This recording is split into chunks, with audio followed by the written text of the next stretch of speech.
couple of bills here. Just kidding.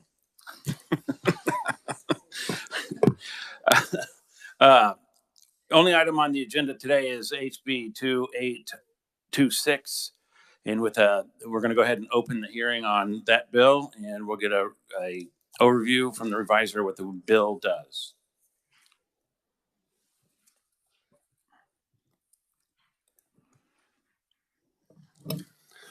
Thank you, Chairman, members of the committee. Senate Bill 4, this bill makes a number of changes to the regulations that govern elevators. First of all, in Section 1, we're changing the definition of elevator. We're removing the inclusion of escalator, power-driven stairways, moving walkways, or stairway chair lifts from the definition.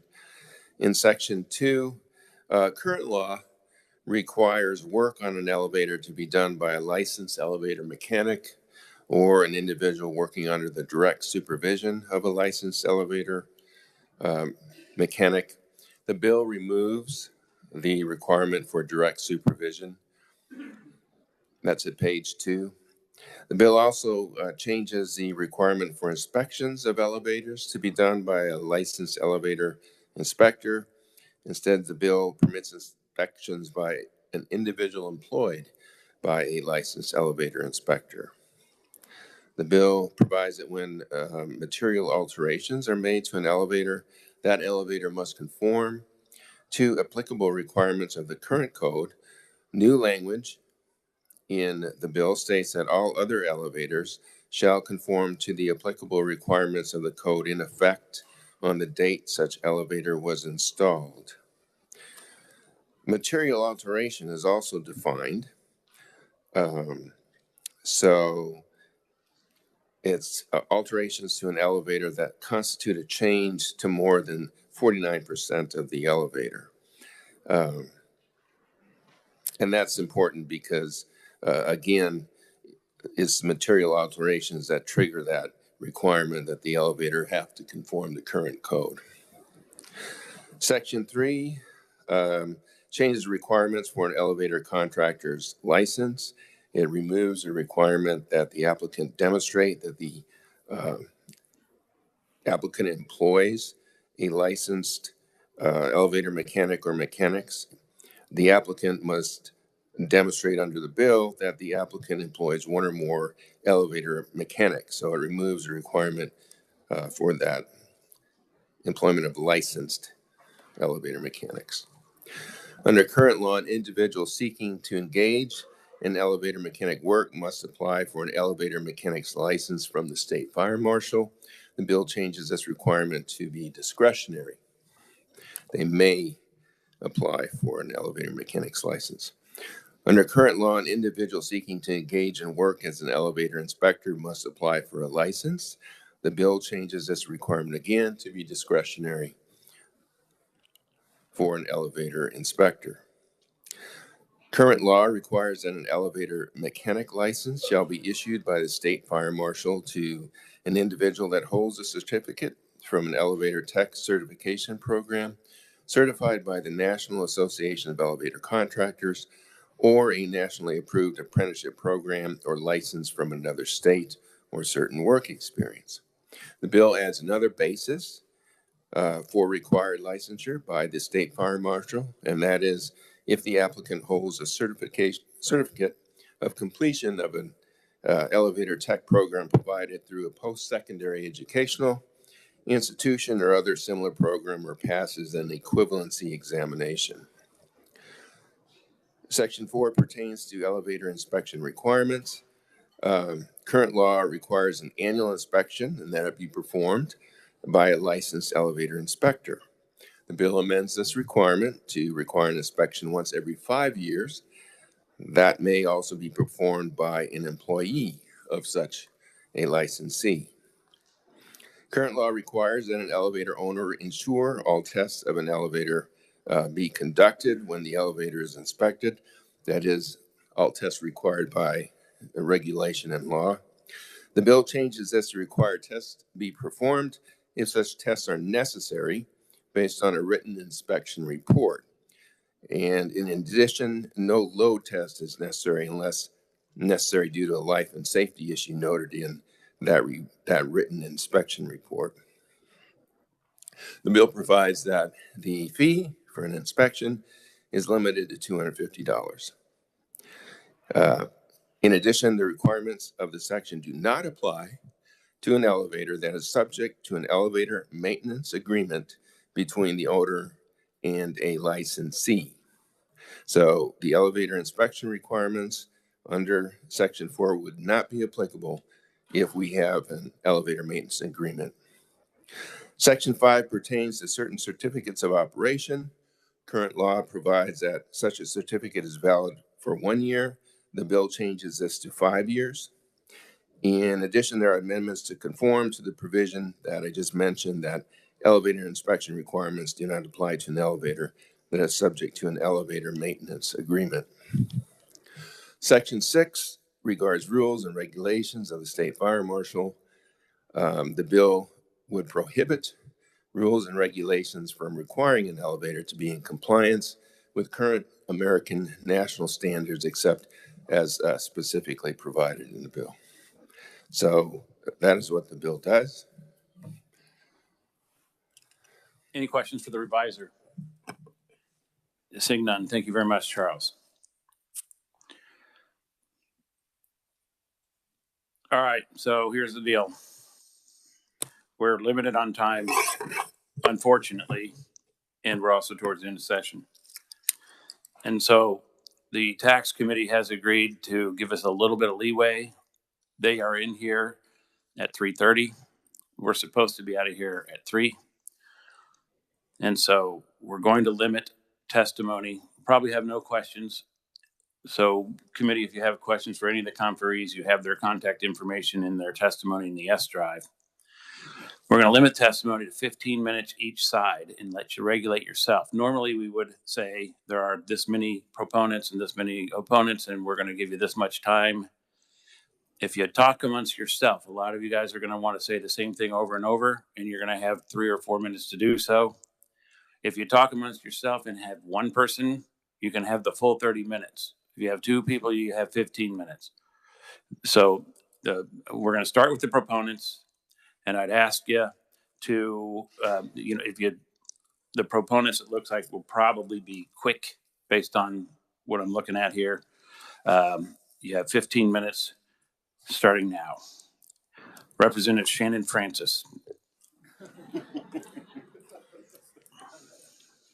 I'm going to be extremely quick. I've got a lot of constituents that have a lot of concerns with this shortage of workforce, regulations that they can't comply with, and they're being told that they have to do things that don't seem to make sense in rural Kansas. And I've got written testimony. Thank you.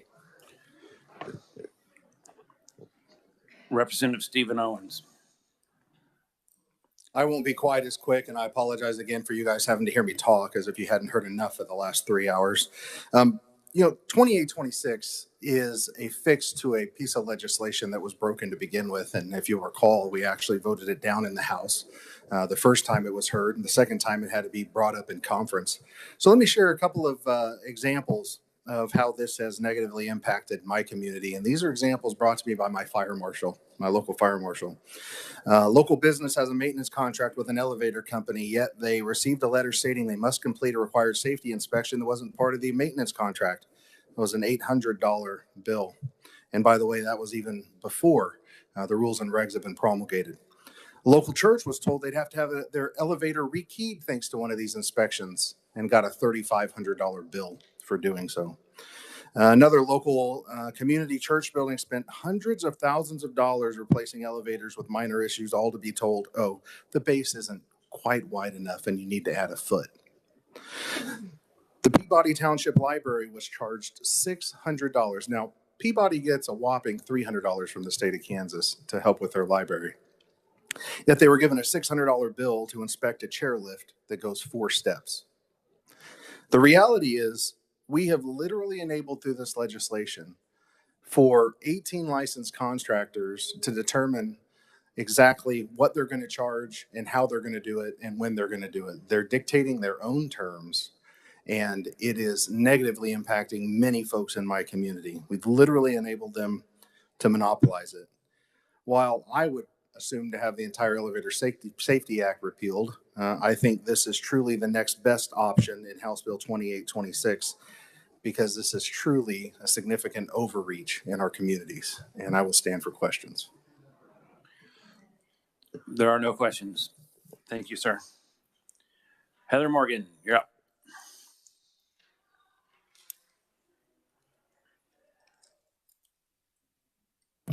It may seem strange for the community colleges to be testifying on an elevator bill, and I thought so too until I talked to my presidents every Friday, and I said, we've been asked to testify on an elevator bill related to could we provide the training and trying to solve this workforce shortage, and I got an earful back. We have had elevators on our campuses that have been broken for 6 months. We can't get an inspector out there. We've been told some of the same things that you've heard from the previous two representatives. So my message is the Kansas Community Colleges stand ready to train and certify, and we'll work with the state fire marshal or any other party to figure out how do we get more elevator technicians in the field so that not only on our campuses, but even in this building, we can have elevators that are operating in a reasonable standard of time. Thank you. Thank you, Heather. William Welk, Kansas Chamber, you're up.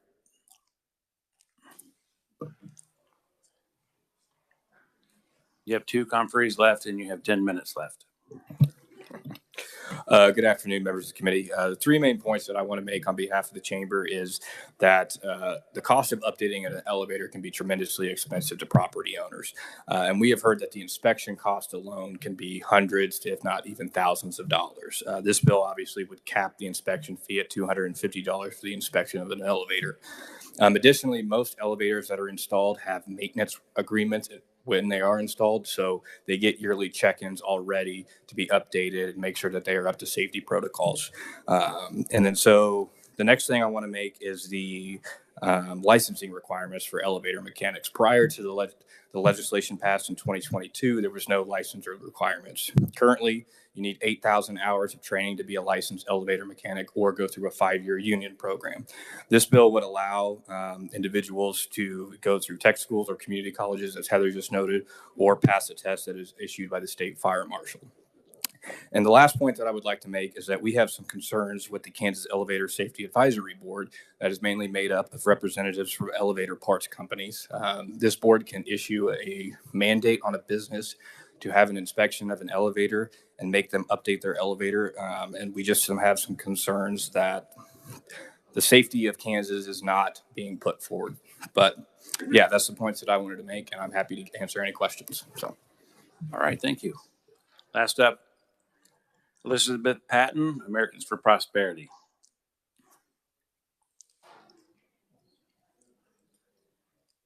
He's here. Okay. Looks like we have a substitute. We do. Elizabeth got pulled away, so apologies. My name is John Luth, Deputy State Director for Americans for Prosperity. I do believe she may be in here to be available for questions in a little while, but I'm here to speak now. I'll keep it fairly short and simple. We believe that this is a bill that moves to a much more reasonable position for Kansans and small businesses and those being impacted by it. But also, AFP has had the position since the origination of this bill that Kansas operated for a long time without these regulations in place, without major crises or concern that we weren't able to address. And so certainly would continue to view this as, others have said, a prime example of how overregulation can cause those second and third order impacts on folks and have a bit of a ripple effect of unintended consequence. And so anything we can do to cut through that red tape, ease those regulations, and make it more viable for Kansans to go about their lives and achieve what they need to achieve, we are certainly in support of. At the appropriate time, I will try my best to answer any questions for the committee. Thank you for your testimony. All right, committee. So that's the proponents. And yes, the reason we're bringing this bill is because there were an overabundance of complaints about how much of these inspections cost, the lack of mechanics, the lack of inspectors, the fact that we have, I don't know, somewhere around 20,000 or 25,000 elevators. We're not even sure. They all have this year to register their elevator, or there's $1,000 per day fine. They all have to have a inspection this year, or there's $1,000 per day fine. The inspections, we were told, wouldn't cost much, and they're $2,000, $2,500 in some cases. There's I think I went over the shortage of mechanics, but there's also the misnomer out there that everyone has to come up to today's code, and we were getting some people that have some bills that are $30,000 and $40,000, and so that's why we brought this bill forward to help to try to clear things up. It's not perfect, and I'm sure we'll make some changes to it based on the other testimony. We're now down to 5 minutes and 50 seconds of proponent testimony. We're in a closed proponent testimony, and I'm going to call the fire marshal up because he was neutral. And you have 5 minutes, sir. Mr. Chairman, I have amendment. Oh, sorry. Too soon? Too soon? No. We'll listen to anything. For those of you I have not met, my name is Mark Engholm. I am the 4 months in fire marshal, and I appreciate you letting me speak very quickly today. I did do written testimony that I hope will provide you just kind of some neutral and information on where we are with the elevator safety program in the state, and maybe deal with some of those issues. For example, while we can issue these fines against people, the truth of the matter is we haven't issued a penny of fine against anyone other than one of the contractors themselves for failing to get the proper permit to do construction. So we have not, though we hear that all the time, you're going to levy these thousands of dollars of fines. We're not doing that. We're working with people. This is really for us an issue of safety versus the cost, right? The benefit, cost benefit in a way. I hate to say it that way when we're dealing with lives.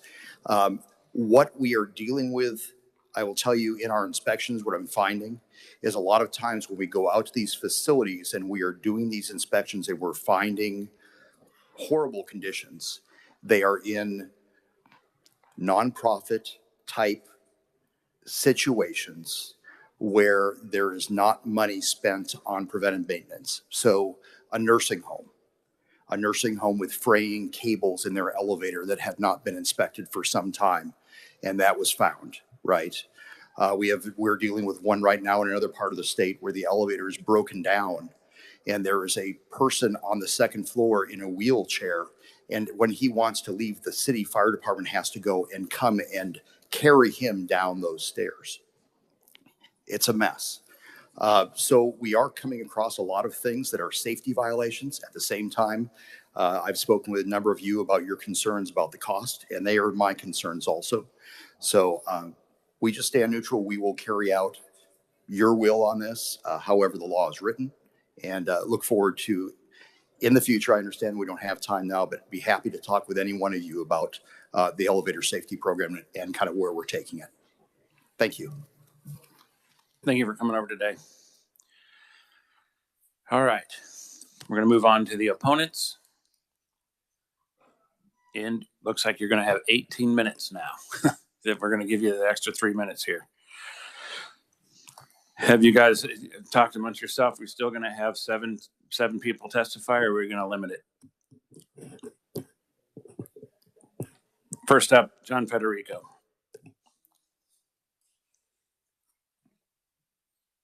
Hi, Mr. Chairman, John Federico Durst Consultant. Can't tell you how delighted I am to be here on this issue. I'll be very, very brief. We worked on this bill over the course of 2 years and had input from the elevator industry, the fire marshal, local government, county government, ag-related industries, wind groups, and then numerous legislators who had a keen interest in this thing being, at the end of the day, a reasonable product. Kansas found themselves among just 3 or 4 states that had absolutely no requirement that elevators ever be inspected or that there was any type of training or licensing for people that would install or maintain elevators. The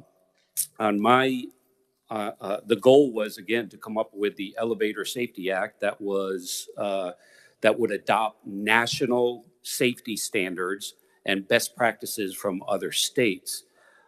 We also exempted out, after input from different groups, certain businesses that didn't meet certain criteria.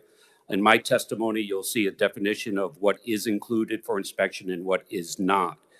The most important thing that I wanted to state that prior to the Elevator Safety Act, these words did not exist in the State Fire Marshal's office. State Fire Marshal's office has jurisdiction to ensure that elevators are installed, maintained, and regularly inspected in compliance with recognized safety standards and codes.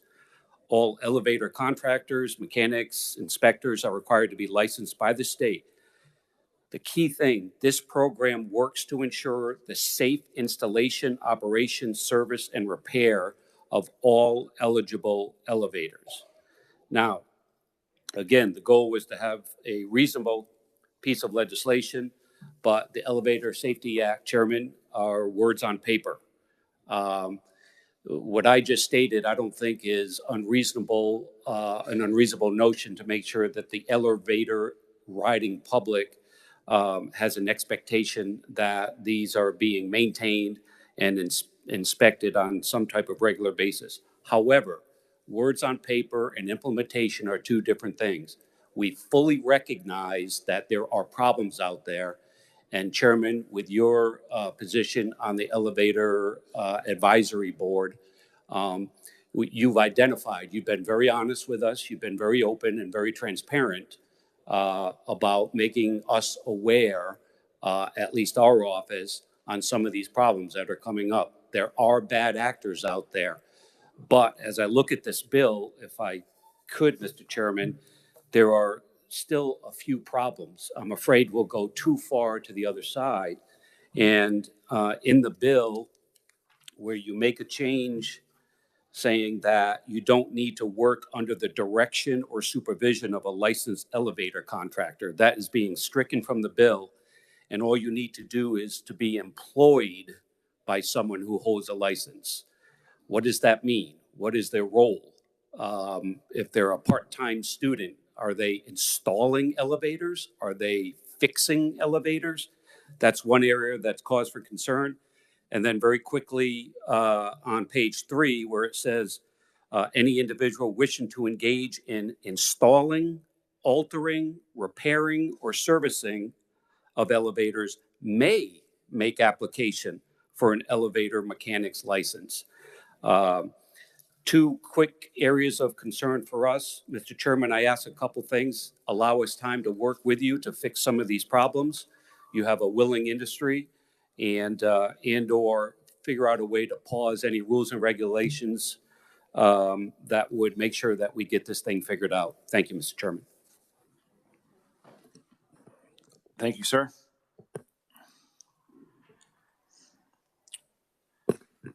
Cole Haston.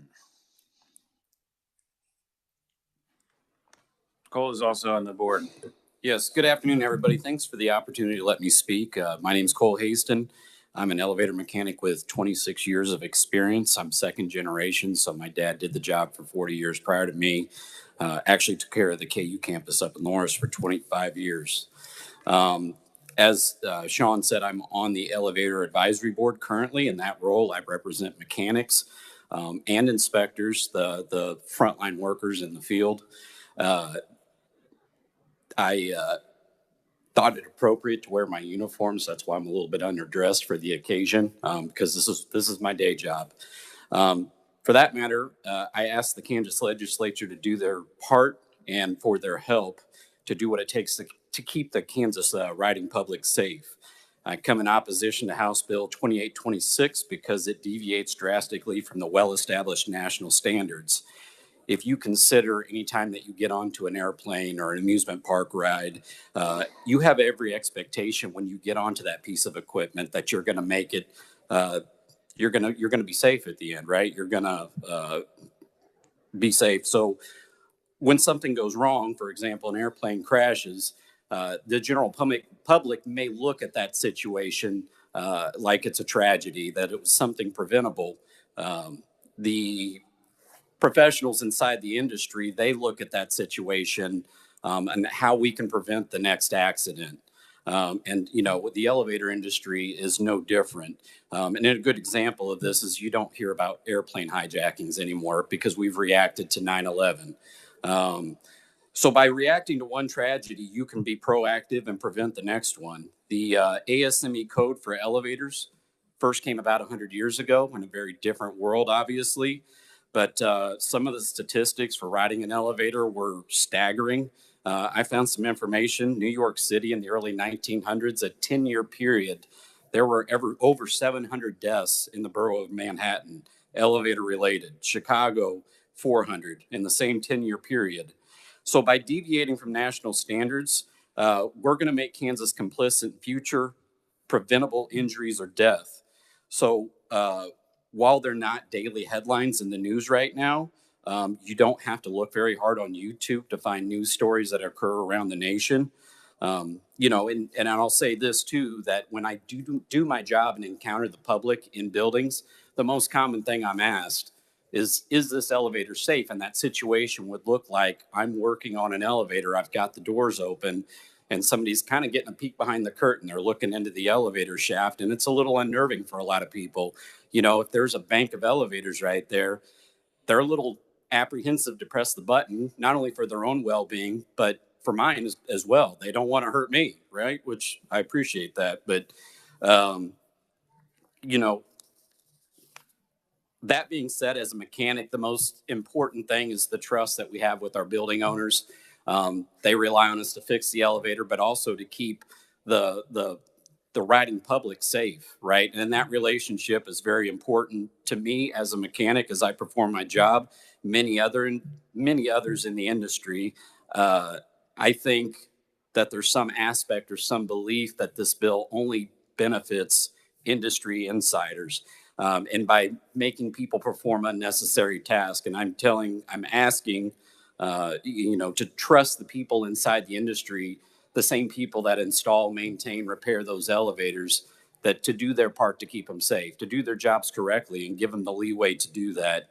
The current Elevator Safety Act is not an extreme overstep by government. It's actually a small step in the right direction.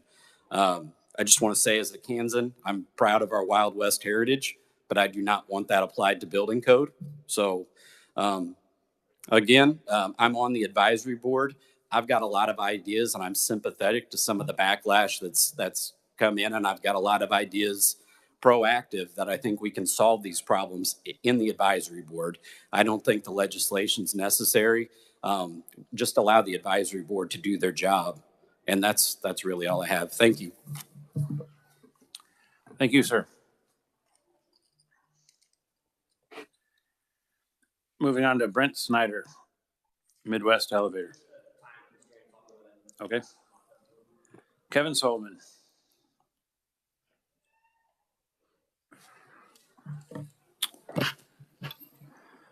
Good afternoon, Mr. Chairman and members of the committee.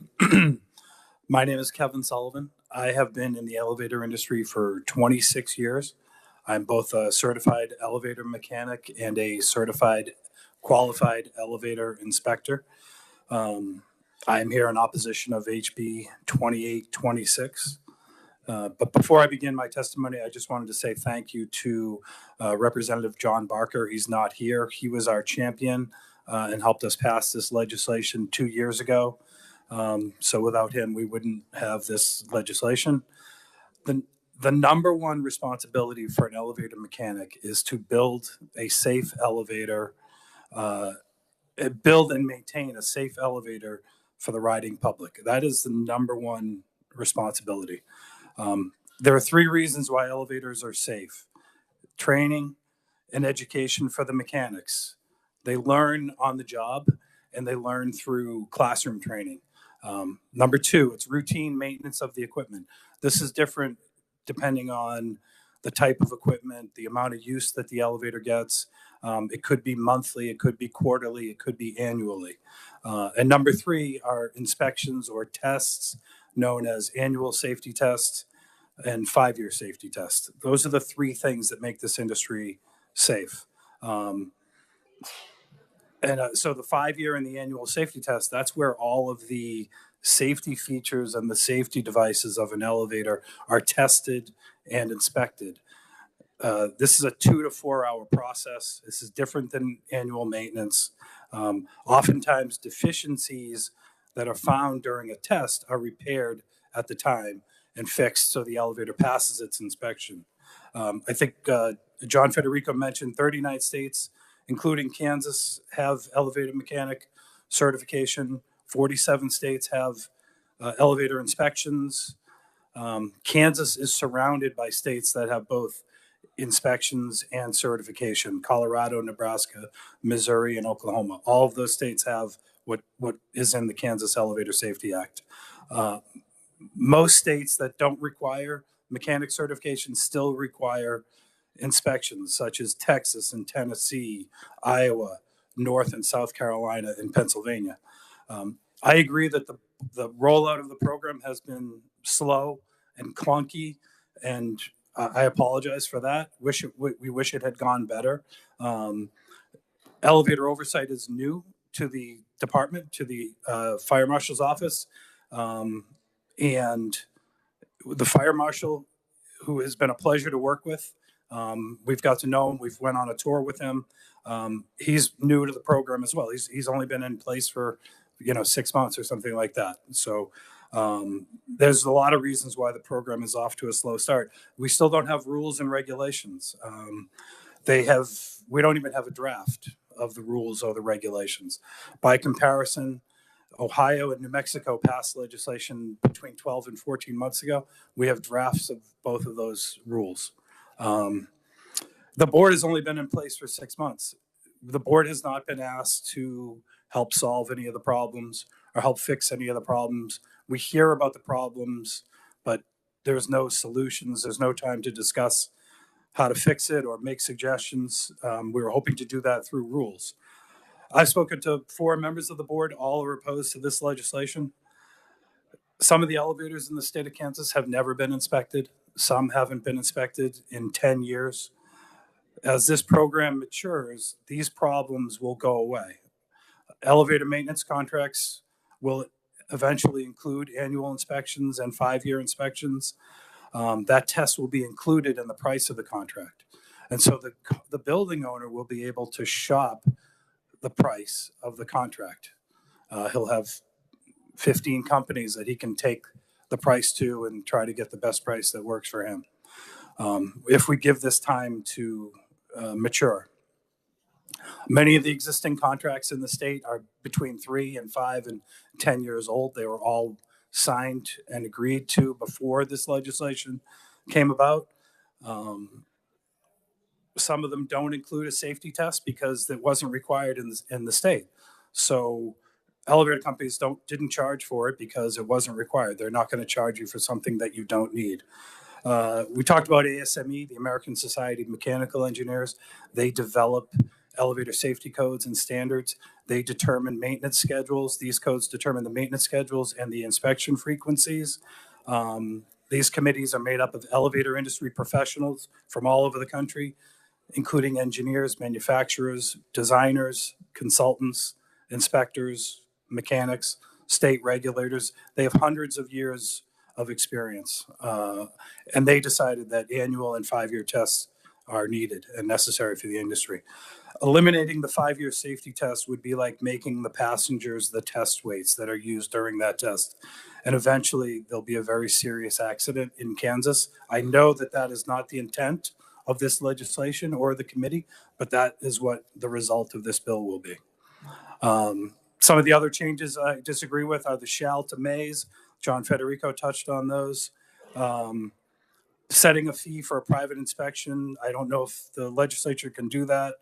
I'm afraid that these changes will attract mechanics and inspectors that aren't able to get certified in the neighboring states. So they'll come to Kansas for work. I disagree with the having the fire marshal certify that an elevator is operable for 5 years. The only way you can know if an elevator is safe and operable is if you have an inspection. We remove escalators from the bill. Escalators are more dangerous than elevators. And I'll wrap it up, but I'll say there were a couple of things that were said. There was talk about a shortage of mechanics. The bill has language to address a shortage if that occurs. There is no shortage of mechanics in the state, but there is language in the Kansas Elevator Safety Act that addresses a shortage if it arises. There was a comment made about union apprenticeship programs, so that there's only a union apprenticeship program. That's not accurate. Page 4 of the bill, of this bill, page 4, section 1, holds a certification of completion from the National Association of Elevator Contractors Certified Elevator Technician Certification Program. That is not a union program. And I was talking before the hearing about a job in Liberal, Kansas, where there was a $40,000 estimate on repairs that were needed for an elevator to bring it up to code. I don't know where there's language in this bill that requires elevators to be brought up to code. That isn't in the original Elevator Safety Act. I don't see it in this change either, but that elevator, if it needs $40,000 worth of... All right, so our time's up. Can you wrap it up? Yeah, sorry. So that if that elevator needs $40,000 worth of repairs, it needed it before this bill, before the Elevator Safety Act. All right, for the record, those were updates to install audio-visual equipment on the elevator that did not need to be done. All right, they committee, don't need to be done. We're out of time. Thank you. Thank you.